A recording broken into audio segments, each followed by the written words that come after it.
ಇನ್ನು ಈ ಬಾಂಬ್ ಬೆದರಿಕೆ ಸಂಬಂಧಪಟ್ಟ ಹಾಗೆ ಸಿಎಂ ಅವ್ರನ್ನ ಕೇಳಲಾಯಿತು. ಅವರು ಕೂಡ ಪ್ರತಿಕ್ರಿಯಿಸಿದ್ದಾರೆ. ಹುಸಿ ಬೆದರಿಕೆನ ಅಥವಾ ಸೀರಿಯಸ್ ಆಗಿದೆಯಾ ಅನ್ನೋದ್ರ ಬಗ್ಗೆ ನಾವು ಪರಿಶೀಲನೆ ಮಾಡೋಕೆ ಈಗಾಗಲೇ ಸೂಚನೆ ಕೊಟ್ಟಿದ್ದೀವಿ.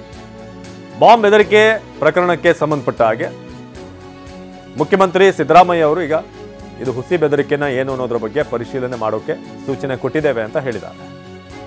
ಇನ್ನು ಸುಳ್ಳು ಮಾಹಿತಿ ನೀಡೋರ ವಿರುದ್ಧ ಕಠಿಣ ಕ್ರಮ ಆಗುತ್ತೆ, ಪ್ರಚೋದನೆ ಮಾಡೋರ ವಿರುದ್ಧ ಕೂಡ ಕ್ರಮ ಕೈಗೊಳ್ತೀವಿ, ಇದಕ್ಕೆ ಕಾನೂನು ತರ್ತೇವೆ ಅಂತ ಸಿದ್ದರಾಮಯ್ಯ ಹೇಳಿದ್ದಾರೆ. ಮೈಸೂರಿನಲ್ಲಿ ಮುಖ್ಯಮಂತ್ರಿ ಸಿದ್ದರಾಮಯ್ಯ ಮಾತನಾಡಿದರು. ಬೆಂಗಳೂರಲ್ಲಿ 40 ಶಾಲೆಗಳಿಗೆ ಬಾಂಬ್ ಬೆದರಿಕೆಯನ್ನು ಹಾಕಿದ್ದಾರೆ. ಇಂಥ ಪ್ರಕರಣಗಳು ಜಾಸ್ತಿ. ಅದಕ್ಕೆ ಗೊತ್ತಾಯ್ತು ನನಗೆ ಬೆಳಿಗ್ಗೆ 40 ಶಾಲೆಗಳಿಗೆ ಅದು ಹುಸಿ ಬಾಂಬ್ ಏನೋ ಅಂತ ನೋಡಿ ಅಂತ ಹೇಳಿದ್ರು ಪೊಲೀಸರು. ಇಂಥ ಪ್ರಕರಣಗಳು ಜಾಸ್ತಿ ಆಗ್ತಾ ಇದೆ ಸರ್. ಇಮೇಲ್ ಕಳಿಸೋದು, ಫೋನ್ ಮಾಡೋದು ಅಂತ ಆ ಥರ ಅದಕ್ಕೆ ಕಾನೂನು ತರ್ತಾ ಇದ್ದೀವಿ.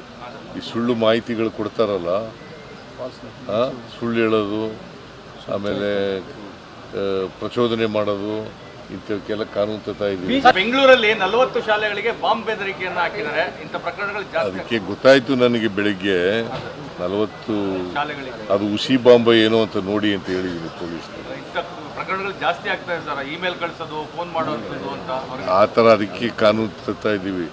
ಈ ಸುಳ್ಳು ಮಾಹಿತಿಗಳು ಕೊಡ್ತಾರಲ್ಲ, ಸುಳ್ಳು ಹೇಳೋದು, ಆಮೇಲೆ ಪ್ರಚೋದನೆ ಮಾಡೋದು, ಇಂಥವಕ್ಕೆಲ್ಲ ಕಾನೂನು ತರ್ತಾ ಇದ್ದೀವಿ.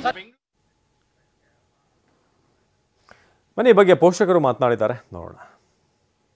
ಹೌದು ಸರ್, ಕರೆಕ್ಟ್. ನಮಗೂ ಭಯ ಆಗ್ತಾ ಇದೆ. ಬಟ್ ಇನ್ಫಾರ್ಮೇಶನ್ ಯಾರಿಗೂ ಗೊತ್ತಿಲ್ಲ. ಫಸ್ಟ್ ಆಫ್ ಆಲ್ ಎಲ್ಲರೂ ನ್ಯೂಸ್ ನೋಡ್ಬೇಕು. ಫಸ್ಟ್ ಯಾರು ನೋಡ್ತಾ ಇಲ್ಲ. ಇದು ಸ್ಕೂಲ್ ಗಮನಕ್ಕೆ ಬಂದಿಲ್ಲ ಅನ್ಸುತ್ತೆ.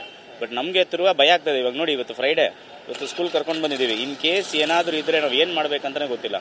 ಯಾಕಂದ್ರೆ ಸುಮಾರು ಜನ ಇದೆ, 1500 ಅಬೋ ಇದ್ದಾರೆ. ಹೆಂಗೆ ಏನು ಮಾಡ್ಬೇಕಂತಾನೆ ಗೊತ್ತಿಲ್ಲ. ಬಟ್ ಇದು ಏನಾದರೂ ಒಂದು ಸ್ಟ್ರಿಕ್ಟ್ ಆಕ್ಷನ್ ತಗೋಬೇಕು ಗೌರ್ಮೆಂಟ್. ಇದು ಪದೇ ಪದೇ ನೀವು ಬಹುಶಃ ಗಮನಿಸಿರ್ತಾರೆ, ಈ ಹಿಂದೆ ಕೂಡ ಸಾಕಷ್ಟು ಬಾರಿ ಥ್ರೆಟ್ ಬಂದಿದೆ. ಓಕೆ, ಸೊ ಅಕ್ಯೂಸ್ ಯಾರು ಅನ್ನೋದನ್ನ ಟ್ರೇಸ್ ಮಾಡಲ್ಲ ಪೊಲೀಸರು. ಸೊ ಅದು ಹಂಗೆ ಉಳ್ಕೊಡುತ್ತೆ. ಸೊ ಇದು ಮತ್ತೆ ಸರ್, ಪೊಲೀಸ್ ಅವ್ರಿಗೆ ಯಾಕಂದ್ರೆ ಅವರು ಸ್ಟ್ರಿಕ್ಟ್ ಆಗಿದ್ದಾರೆ, ಸುಮಾರು ಮಾಡ್ತಾ ಇದ್ದಾರೆ.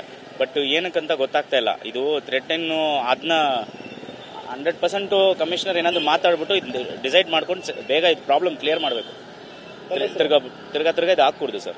ಹೌದು ಸರ್, ಕರೆಕ್ಟ್. ನಮಗೂ ಭಯ ಆಗ್ತಾ ಇದೆ. ಬಟ್ ಇನ್ಫಾರ್ಮೇಶನ್ ಯಾರಿಗೂ ಗೊತ್ತಿಲ್ಲ. ಫಸ್ಟ್ ಆಫ್ ಆಲ್ ಎಲ್ಲರೂ ನ್ಯೂಸ್ ನೋಡ್ಬೇಕು. ಫಸ್ಟ್ ಯಾರು ನೋಡ್ತಾ ಇಲ್ಲ. ಇದು